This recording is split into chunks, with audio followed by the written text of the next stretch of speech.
Ratnakar Ausekar YouTube चॅनलचा उपक्रम पडद्यामागच्या राजकारणामध्ये आज पहा सावंतांचं लेकरू आणि आंधळ्यांचं कोकरू। आपल्या कमेंट्स जरूर लिहा मित्रांनो, व्हिडिओ पूर्णपणे बघा। जानी, मैं राजकुमार बोल रहा हूँ। तो जानी ध्यान से सुनो, जहाँ आग होती है वहां तो धुआं जरूर निकलता है। तो मैं तेच बोलतोय निळू भोल्या तुम्हाला, बघत राहा पडद्यामागचं राजकारण। सर्व प्रकारच्या राजकीय प्रचार सिरीजच्या निर्मितीसाठी एकमेव नाव Ratnakar Ausekar. Contact 9890 39 87 88। Online recording series देणारं महाराष्ट्रातलं एकमेव नाव रत्नाकर औसेकर। 51 आवाजांचा बादशाह रत्नाकर औसेकर। कॉन्टॅक्ट 9890 39 87 88। रत्नाकर औसेकर युट्यूब चॅनलच्या पडद्यामागच्या राजकारणामध्ये मी आपलं सर्वांचं स्वागत करतो। आणि मित्रांनो, विषय नवा, कंटेंट नवा। रत्नाकर औसेकर युट्यूब चॅनलचा उपक्रम पडद्यामागचं राजकारण। काय राजकारण आहे मित्रांनो, बघा तुम्ही कालचं अपहरण नाट्य, तानाजी सावंत यांचा मुलगा ऋषिराज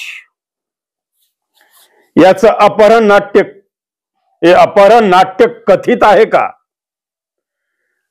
तानाजी सावंतांना आपली शक्ती या महाराष्ट्राच्या सरकारला दाखवायची आहे, केंद्रातल्या मंत्र्यांना दाखवायची आहे का मुख्यमंत्र्यांना दाखवायची का उपमुख्यमंत्र्यांना दाखवायची आहे? आणि मित्रांनो, सगळ्यात महत्वाचं म्हणजे काही प्रश्न हे लोकांना त्याची उत्तरं सापडत नाहीत। सगळ्यात महत्वाचा प्रश्न म्हणजे मोबाईलवर संपर्क होत नव्हता, ऋषिराजचा मोबाईलवर संपर्क होत नव्हता, म्हणून तुम्ही ताबडतोब थेट त्याचं अपहरण झालं याची तक्रार पोलिसांमध्ये कशी नोंदवली? दुसरा प्रश्न आहे, ऋषिराज बँकॉकला जाणार आहे हे कुटुंबाला कधी माहित झालं? तिसरी शंका आहे, तपासासाठी पोलीस यंत्रणेवर दबाव आला का? चौथी शंका आहे, खाजगी विमान हवेतून वळवून काय साधायचे, म्हणजे काय माझी पोच कुठपर्यंत, माझी यंत्रणा कुठपर्यंत, मी केंद्रापर्यंत कसं सरकार हलवू शकतो हे तानाजी सावंतला या महाराष्ट्राच्या तमाम 14 कोटी जनतेला दाखवायचंय का? का तानाजी सावंत हा अजूनही तेवढ्याच ताकदीचा आमदार आहे, मी तेवढ्याच ताकदीचा माजी मंत्री आहे हे दाखवायचंय का? ह्याच्यातून काय साध्य झालं हा सगळ्यात मोठा प्रश्न या महाराष्ट्रातल्या 14 करोड जनतेच्या मनामध्ये घोंगावतोय मित्रांनो। आणि एक गोष्ट लक्षात ठेवा, ऋषिराज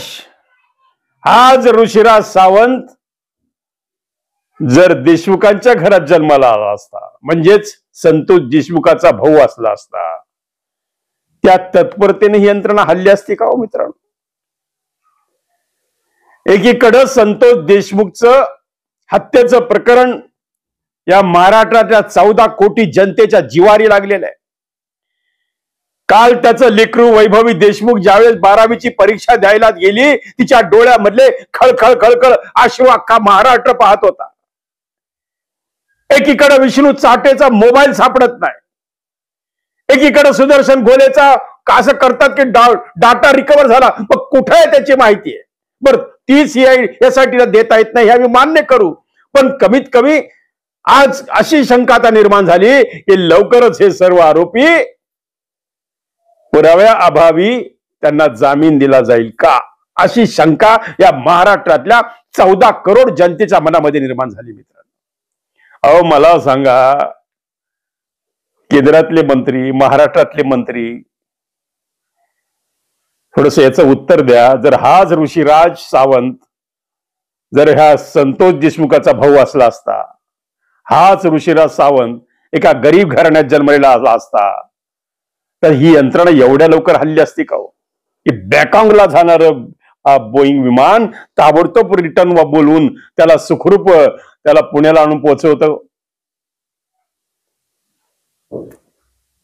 कितीतरी कोट रुपये म्हणजे 80 कोटच्या जवळजवळ त्यांनी खर्च केले होते फक्त बँकॉकला. एवढं असं काय घडलं? ठीक आहे घडलं, आमचं त्यांच्या मागे काही प्रश्न नाही. शेवटी तो त्यांचं स्टँडर्डच्या लेवलचा तो खर्च त्याच्याबद्दल आमचं काही दुमत असण्याचं कारण आहे. पण मित्रांनो मला शंका ही आलेली आहे, जर एवढी यंत्रणा तुमची पॉवरफुल आहे, तुम्ही माझी शंका लक्षात घ्या मित्रांनो. याच्यात कोणाचा कोणता गैरसमज करून घेण्याची गरज नाही. आम्ही कोणाच्या संपत्तीवर जळले किंवा कोणाच्या ऐश्वर्यावर जळले, कुणाच्या मंत्रिपदावर जळले, हा आमचा हेतू नाहीये. आमचा हेतू सांगण्याचा हाच आहे की हीच पोलीस यंत्रणा कृष्ण आंधळे नाही का ओळखू शकत हो? जर तुम्ही ताबडतोब तानाजी सावंतचा मुलगा ऋषिराजला 24 तासाच्या आत पुन्हा बँकॉकला जाणारं विमान खेचून जर तुम्ही इकडे वळवून जर इकडे त्याला आणत असताल तर तुम्ही एक संतोष आपला कृष्ण आंधळे नावाचा एक गुन्हेगार अजूनही मोकाट फिरतोय. मग या कृष्ण आंधळेला कुणाचा सपोर्ट आहे हा जरा विचार केला पाहिजे मित्रांनो. का कृष्ण आंधळे बाहेर आला तर सगळे गुपितं बाहेर पडतील? कृष्ण आंधळे बाहेर आला तर आकाचा आका हे सगळी बाहेर येतील, सगळ्यांचे प्रकरण? का कृष्ण आंधळेला कुणाच्या तरी फार्म हाऊसवर लपवलंय का? कृष्ण आंधळे बाईच्या वेशात कुंभमेळ्यात फिरतोय का? कृष्ण आंधळे परदेशला गेलाय का? कृष्ण आंधळे केरळला नेपाळला गेलाय का? अहो एक चालता फुरता हा सुरेश धसांच्या भाषेतलं हे कुकरू लिकरू काही सहज नाही. सुरेश धस साहेब लक्षात ठेवा, त्या कोकरानं अख्ख्या यंत्रणेला परेशान करून सोडलेलं आहे. आणि आम्हाला शंका ही आलेली आहे की जर तुम्ही 24 तासात एखाद्या मंत्र्याच्या मुलाला बँकॉकला जाणार त्याचं विमान रिटर्न बोलवून त्याला आणू शकता, एवढी यंत्रणा तुमची सक्षम आहे. आणि हे कृष्ण आंधळे सारखा गुन्हेगार हे कोकरू तुम्हाला सापडत नाही.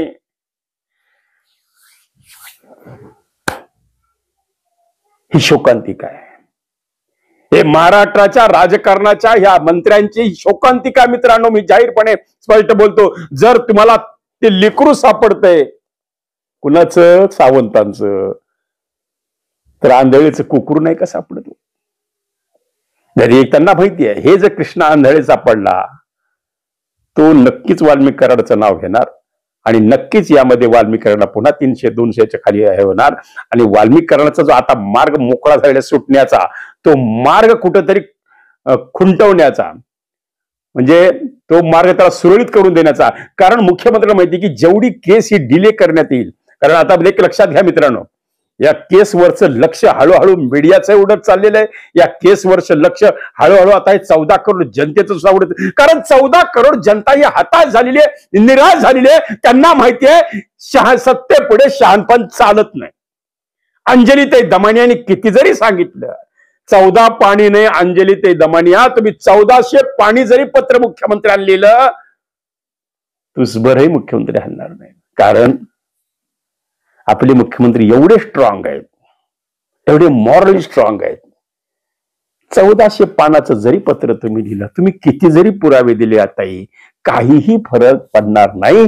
कारण हे 5वी बहुमताचं सरकार आहे. त्यांना माहिती आमचं कधी काही वाकडं करू शकत नाही. एवढी खात्री अजितदादांना पण आहे आणि एवढी खात्री देवेंद्र फडणवीसांना सुद्धा आहे. म्हणून याचा तपास कितपत लागेल आणि जर तुम्हाला लवकरच कालावर ऐकू आलं की वाल्मिक कराड यांना जामीन मंजूर, वर्तमानपत्रवाल्यांनो, टीव्ही चॅनलनो न्यूज तयार करून ठेवा. कारण आता दमानियाताईंनी सुद्धा काल हताशपणे सांगितले की मला नाही वाटत याचा तपास शेवटपर्यंत जाईल.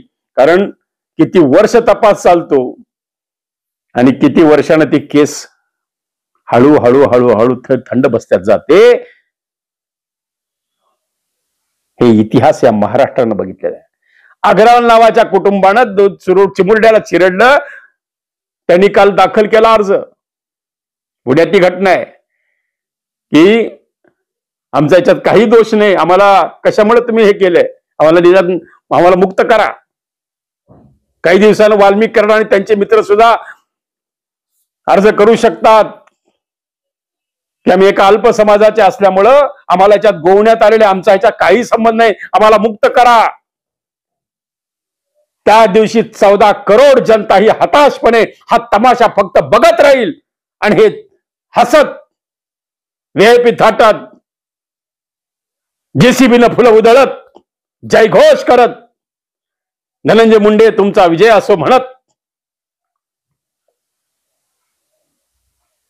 छोटे आका, मोठे आका, लहानगे आका, ही सगळे आका नाचत गाचत हैदोस करत या परळीमध्ये भव्य मिरवणूक काढते. याच वाल्मिक करायची. आणि हा संतोष देशमुखचा परिवार फक्त अश्रू ढाळत राहील. या पलीकड दमाण्यातही अश्रू ढाळत राहतील. कारण या जगात सत्तेपुढे शहाणपण चालत नाही, हेच आता याच्याहून दिसतंय मित्रांनो. म्हणून मी आता आमचं काही सावंतांशी आमचं काही बांधाचं भांडण आहे की आम्हाला सावंतांवर आम्हाला टीका नाही करे. आम्हाला सावंतांच्या सावंत हे एक प्रकरण दाखवले मी तुम्हाला की ऋषिराज नावाचा त्यांचा मुलगा कुठंतरी घरामध्ये थोडी कुरबुर झाली म्हणून मी एका राष्ट्रीय वृत्तपत्राचा हवाला घेऊन मी आजचं विश्लेषण करतो मित्रांनो. त्यांनी सांगितलं की हा मुलगा खरंच अपहरण झाले का? खरंच तानाजी सावंतांना आपली शक्ती या महाराष्ट्राच्या 14 करोड जनतेला दाखवायची होती का? आणि सगळ्यात महत्वाचं म्हणजे तानाजी सावंत यांचा मुलगा ऋषिराज याचं अपहरण नाट्य कथित असल्याचं आता उघड झालंय का? ही शंका या महाराष्ट्राच्या जनतेला यायला लागली मित्रांनो. म्हणून हे तानाजी सावंतचा आपण रेफरन्स घेतलेला आहे. तानाजी सावंत हे पैसेवाला माणूस आहे, अत्यंत मोठा माणूस आहे, मंत्री राहिलेला माणूस आहे, साखर कारखाने ताब्यात असलेला माणूस आहे, कितीतरी मोठ्या शैक्षणिक संस्था त्यांच्या हातात असलेला हा माणूस आहे. हा काही साधारण माणूस नाही आहे. म्हणून त्यांचा मुलगा जसं खारीमुरी खायला बागेमध्ये जातो तसा तो खारीमुरी खायला या बँकॉकला 80 कोटी रुपयाचं विमान भाड्यानं घेऊन बँकॉकला निघाला होता. आणि तिथून त्याला बेटा चल वापस चल, तुला बोलवलेलं तुझ्या पप्पानी म्हणून त्याला वापस आणलं आणि त्यांच्या हवाली केलं.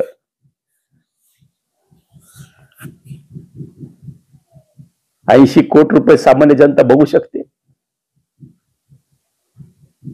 किंवा 1 कोटी कमवायला ह्या माझ्या महाराष्ट्रातल्या गोरगरीब शेतकऱ्याला किती मेहनत घ्यावी लागते. एकीकडं 30-32 लाखाचं कर्ज म्हणून तुकाराम महाराजांचे वंशज आत्महत्या करतात आणि एकीकडे तानाजी सावंतचा मुलगा फिरायला म्हणून बँकॉकला 80 करोडचं तिकीट काढून जातो, 80 लाखाचं तिकीट काढून जातो आणि ते तिकीट वापस पळा ते विमान वापस येतं आणि एका दिवसात 100 करोड गेले तरी तानाजी सावंतला काही वाटत नाही. कसा विरोधाभास आहे समाजाचा बघा मित्रांनो. एकीकडे 1.5 लाखाचं कर्ज म्हणून शेतकरी आत्महत्या करतोय. सोयाबीनचं घरामध्ये सडतात लोकांना, सोयाबीन त्याचं घेतलं जात नाही. कोट्यवधी रुपयाचा पीक विमा आहे, कोट्यवधी रुपयाच्या मशीन खरेदीमध्ये आपल्या धनंजय मुंडेवर आरोप केले दमानेताईंनी. कृषी खात्यात एक खातं नाही दमानेताई, प्रत्येक खात्यातली तीच परिस्थिती आहे. प्रत्येक ठिकाणी भ्रष्टाचार आहे आणि हा भ्रष्टाचार नरड्यापर्यंत आलेला आहे. म्हणून वारंवार मी सांगतो की उद्या जर एका पोटच्या लेकराला दूध पाजायला त्याच्या आईनं जर लाच मागितली तर विशेष वाटून घ्यायची गरज नाही. कारण भ्रष्टाचाराचं रक्त आपल्या अंगामध्ये एवढं सळसळत आहे, एवढं भिनभिनत आहे, हे दूषित रक्त झाले भ्रष्टाचाराच. आणि म्हणून ही एक शोकांतिका या महाराष्ट्रासाठी. एकीकडे एक तुकाराम महाराजांचे वंशज 32 लाखाचं 30 लाखाचं कर्ज झालं म्हणून आत्महत्या करतात. लगेच अजित पवारांना जाग आली, ते जाऊन भेटले आणि त्यांना 30 लाखाची मदत केली. आता उपयोग काय पवार साहेब? आणि ही गोष्ट तितकीच खरी की जर अगोदर त्यांनी ही कल्पना या महाराष्ट्राच्या सरकारला दिली असती, मंत्र्यांना भेटले असते, असं मी परेशान येते, मी विवंचन येत आहे, पण एक लक्षात ठेवा, तो त्यांचा स्वाभिमान, कुठेतरी गरीब माणसाला स्वाभिमान असतो, हे त्या वंशजांनी दाखवला. ह्याचं मी आत्महत्याचं मी समर्थन करत नाही, पण त्यांनी काय सांगितलंय, मी मोडणार पण वाकणार नाही. हा बाण आहे. तुकाराम महाराजांचे वंशज इकडे कर्जबाजारी झालं म्हणून आत्महत्या करतात आणि हा तानाजी सावंतचा मुलगा रुसला म्हणून 100 कोटी उडून येतो. याचा तपास पटकन लागतो 24 तासात. कुठे मुलगा आणा. अरे पोलीस यंत्रणा आपली तेवढी मजबूत आहे, केंद्रातलं सरकार तेवढं मजबूत आहे, अमित शहा तेवढे मजबूत आहेत, महाराज देवेंद्र फडणवीसचं गृह खातं एवढं मजबूत आहे. पण हेच देवेंद्र फडणवीस आणि हेच अमित शहा कृष्ण आंधळे सारख्या कोकराला हुडकू शकत नाहीत. सुरेश दसांच्या भाषेत कोकरू. आणि एकीकडे अनाजी तानाजी सावंतांचं हे लेकरू. म्हणून हे लेकरू आणि कोकरू हे दोन्ही उदाहरण या महाराष्ट्रातली जनता उघड्या डोळ्यांनी पाहते मित्रांनो. आणि त्यावेळेस मात्र सर्वसामान्य मध्यमवर्गीय मिडल क्लास लोकांच्या डोळ्यामध्ये खळखळ पाणी आल्याशिवाय राहत नाही. ज्यावेळेस वैभवी देशमुख परीक्षेला जाताना अश्रू ढाळतीये आणि सांगतेय मी काय लिहिणार आहे मला माहित नाही, मी कसा पेपर सोडवणार आहे मला माहित नाही. त्यात दिवस वडील माझ्या डोळ्यासमोर दिसतात. दगडाला सुद्धा पाझर फुटा वाचली कालची तिची परीक्षेला जातानाची घटना होती मित्रांनो. पण हे जे राजकारणात बसलेले दगड आहेत या दगडाला कधी पाझर फुटणार आहे हाच विषय मी तुमच्या समोर टाकलाय. फक्त माझा प्रश्न तुम्हाला हा आहे, तानाजी सावंतने पैशाचा माज दाखवलेला आहे का? तानाजी सावंतांनी आपली शक्ती दाखवली आहे का? काही अपहरण नाट्य खरंच झालेलं आहे का? का खरंच ते निघून गेले होते का? यंत्रणा एवढी माझ्या ताब्यात आहे हे दाखवण्याचा हा उद्योग आहे का? तुमच्या कमेंट्स काय ते जरूर लिहा मित्रांनो. रोखठोकपणे लिहा. लोकशाही आहे, या लोकशाहीत आपल्याला जगायचं आहे. आणि जर पुढे 4 दिवस चांगलं ताठवाडीनं लोकशाहीत जगायचं असेल तुम्हाला कमेंट्स ह्या लिहाव्याच लागतील. कमेंट्स लिहा, तुमच्या भावना कळवा आणि ह्या तुमच्या भावना मी माझ्या युट्यूबच्या माध्यमातून 14 करोड जनतेपर्यंत पोहोचण्याचं मी काम करेल. योग्य वाटलं तर लाईक करा, शेअर करा, सबस्क्राईब करा. नसलं केलं तर सबस्क्राईब करा, बेल आयकॉन दाबा, शेअर स्टेटस ठेवा. आणि रत्नाकर औसेकर चॅनलचं जर खरं वाटलं मी सत्य बोलतोय वाटलं तर लाईक करा मित्रांनो. या चॅनलला आशीर्वाद द्या. मी माझा आवाज बुलंद ठेवत राहणार, प्रश्नाविषयी निश्चित बोलत राहणार, मोडेन पण वाकणार नाही. हा सुद्धा आपला बाण आहे. आणि म्हणून रत्नाकर औसेकर चॅनल हे आपण तुम्ही लोकांच्या आशीर्वादाला मोठं होतंय मित्रांनो. फक्त तुमचा आशीर्वाद द्यायला तुम्ही कमी पडू नका. मी बोलायला कमी पडणार नाही.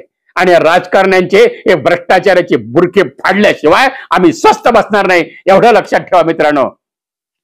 उद्या भेटूया, नक्कीच भेटायला येणार मित्र. फक्त तुम्ही विसरू नका लाईक करायला, सबस्क्राईब करायला, बेल आयकॉन दाबायला आणि शेअर करायला.